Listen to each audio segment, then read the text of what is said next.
Visiting Alice Springs in the Australian Outback was a mix of rugged beauty and quirky charm.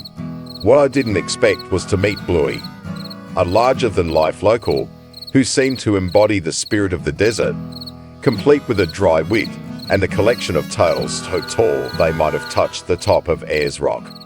I first encountered Bluey outside a dusty roadside pub, leaning against his beat-up ute, with a stubby in one hand and a hat that looked like it had survived every season since Federation.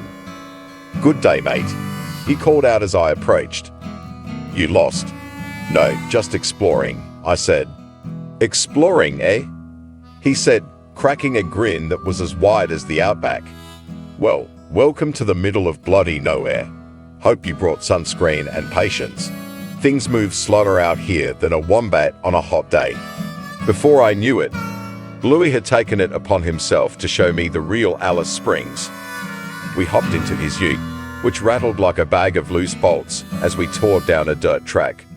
Bluey's tour was less about landmarks and more about the stories behind them. "See that rock over there?" he said, pointing to a nondescript boulder. "That's where old Pete swore he saw a bunyip. Turns out, he'd just had one too many bundies." He laughed so hard, he almost spilled his beer.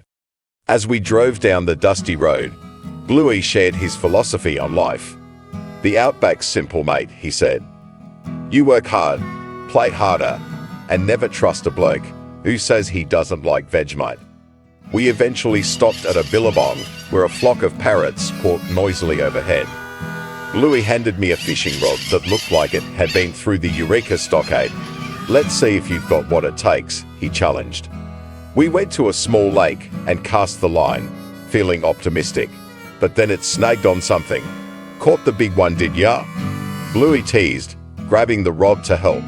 When we finally reeled it in, it wasn't a fish, it was an old boot. Bluey nearly fell over laughing. "Well, at least you didn't come up empty-handed." The stifling heat of the day ended with a warm campfire under an infinite sky bursting with stars as the temperature plummeted to almost freezing point. Bluey shared tales of his wild youth, including the time he tried to ride a kangaroo. "It didn't end well, but the pup got a good laugh," he said with a wink. As he drove me back to the airport, Bluey left me with one final nugget of wisdom. "Alice Springs ain't for everyone, mate," he said. "But if you've got a sense of humor and a bit of grit, you'll fit right in."